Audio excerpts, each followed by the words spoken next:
Hey everybody, it is Friday afternoon, and as I promised a couple days ago, I wanted to circle back and do a little bit more teaching for you guys out of the book of Daniel. Today I'm going to walk through Daniel chapter 8, and we'll cover in a little bit more detail certain parts of chapter 7 and chapter 8 on Sunday morning.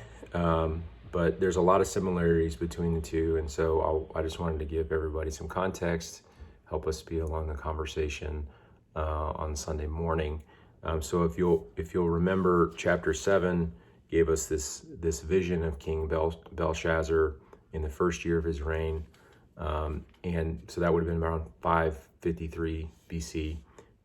Chapter 8 is a vision that has appeared to Daniel in the third year of his reign. So this is about 550 BC. Same king that we saw in chapter 7, same king in chapter 5 with the handwriting on the wall.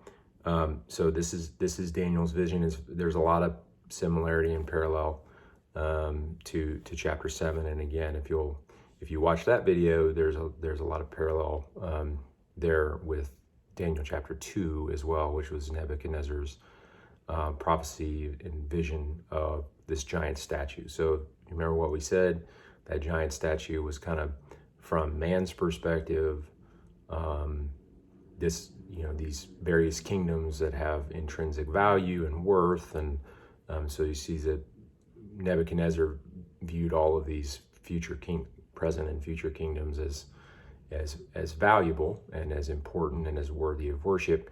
Here we see from God's perspective these wild animals. So when you get into chapter 8, that's what you see, and it's still a vision centered around wild beasts, but these are a little bit different. So in verses 3 and 4, Daniel writes, he says, "I raised my eyes and saw, and behold, a ram standing on the bank of the canal. It had two horns. Both horns were high, but one horn was higher than the other, and the higher one came up last. I saw the ram charging westward, northward, and southward. No beast could stand before him. There was no one who could rescue from his power. He did as he pleased and became great." So this ram with two horns is the Medo-Persian Empire. So similar to what we talked about last time, it was a bear, now it's a ram. Interesting note here is that the ram was the national emblem of Persia. So it was stamped on Persian coins. It was on the headdress of Persian emperors. And as the Persian ruler would go out to fight in battle, they would carry a ram's head on a staff. And what we know about the Persians is that, Persia is modern day Iran. The Persian Empire spread primarily to the west and to the north and to the south. And they fought a little bit to the east. They won some territory, but there were really no big conquests there. So that aligns really well with this prophecy. Verses 5 and 6 talks about a male goat. So a male goat came from the west across the face of the whole earth without touching the ground. The male goat from the west, that's the Greek Empire. That's Alexander the Great. Without touching the ground, that's really talking about, that's the speed with which the Greek Empire rose. If you recall, we said last time 12 years for Alexander to win this huge military conquest. So that's the idea of not touching the ground. The goat had a conspicuous horn between his eyes. Again, primary leader, conspicuous. That's Alexander the Great coming from the west, and so that a conspicuous horn. He came to the ram with the two horns. So goat meets ram, and ran at him in his powerful wrath. I saw him come close to the ram. This is in verse 7. And he was enraged against him and struck the ram and broke his two horns. The ram had no power to stand before him, but he cast him down to the ground and trampled on him. And there was no one who could rescue the ram from his power. So the Greek Empire, we know from history, had a famous war with the Medo-Persian Empire. So this talks about, I saw him confronting the ram. If any of you have studied the Spartans, maybe you saw the movie The 300, that's the Greeks versus the Persians. So that took place in 480 BC. So it was well before Alexander the Great, but there was already a conflict that had been ongoing. They hated each other, right? He moved. He was enraged against the ram and struck him, right? So that's what that's talking about. It says in verse 8, the goat became exceedingly great. So Alexander the Great became exceedingly powerful. But when he was strong, the horn was broken. So Alexander died very young, at the height of his power. And as we talked about last time, he left no heir. So he left no heir. He had 4 generals that split the power after his death. So it says right there in verse 8, instead of it, there came up 4 conspicuous horns toward the 4 winds of heaven. As a reminder, those 4 guys split power. This vision would have been 200 or more years before those events actually happen, which is fascinating enough. But this is when it gets really good. So verses 9 through 14 talks about a little horn. A little horn grew exceedingly great toward the south, the east, and toward the glorious land. Now, I'm not going to go into all of the detail. The glorious land is Israel. The same term is used in the Psalms. The same term is used in Ezekiel chapter 20 and 25. The little horn, most scholars are agreed that this has 2 applications. The first of them is this prophecy was at least partially fulfilled by a man named Antiochus IV. So Antiochus came out of the Seleucid dynasty. So Seleucus was one of the 4 that split Alexander's empire. So it says, out of one of them came a little horn. So out of Seleucus's portion of the empire came this man Antiochus, and Antiochus ruled over that portion of the empire that consisted of Syria and Israel. And this was a bad dude. He murdered other rulers. He persecuted the Israelites. He talks in this prophecy about throwing some of the host and some of the stars to the ground and trampling on them. It's estimated that he was responsible for well over 100,000 deaths, murders, really, of Jews. Just extreme persecution of the Jews, right? So he blasphemed God. He commanded idolatrous worship towards himself.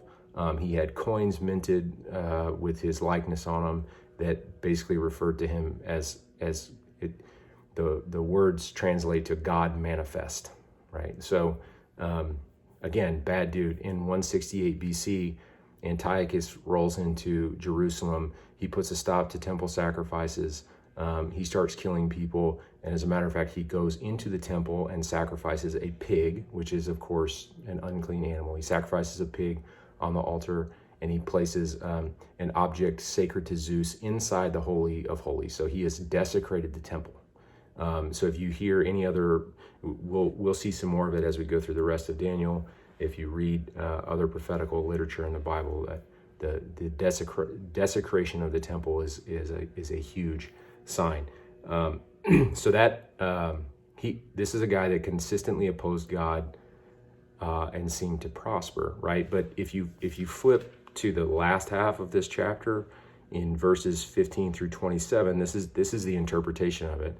And here we meet the angel Gabriel, who says to Daniel in verse 17, he says, "Understand, O Son of Man, that the vision is for the time of the end," right? So how could it be for the time of the end if it was fulfilled in Antiochus? And so what we see here is Antiochus partially fulfills this. He's a prefiguring of the man that we call Antichrist. So there's partial fulfillment in the near term, right, near to Daniel, but there's also the future fulfillment. So think of Jesus and Joseph. So in a lot of ways, Joseph prefigured Jesus, right? He was despised and rejected. He was scorned. He was mocked.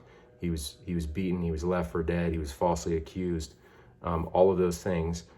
Joseph, in a way, prefigures Jesus. Antiochus, in a way, prefigures the Antichrist. So the Antiochus is often actually referred to as the Antichrist of the Old Testament. So just as Antiochus rose to power through force and intrigue, so will the Antichrist. Antiochus persecuted the Jews, so will the Antichrist. He will also persecute the church.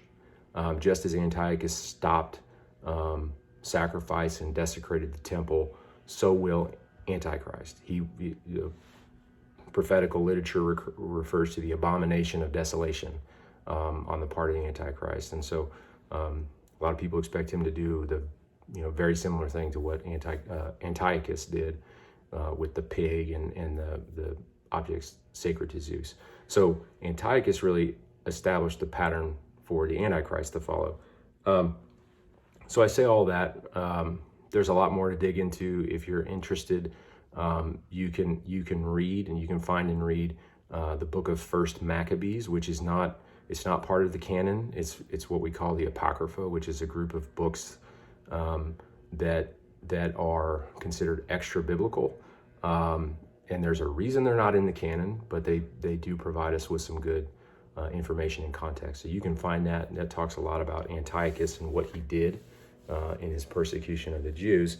But I wanted you to have all of this information so that as we get ready to talk on Sunday, we're going to spend our time talking about the Antichrist, that future figure, not Antiochus, but more importantly about God's response to the Antichrist. That there are those who will refer to the Antichrist as Satan's Superman.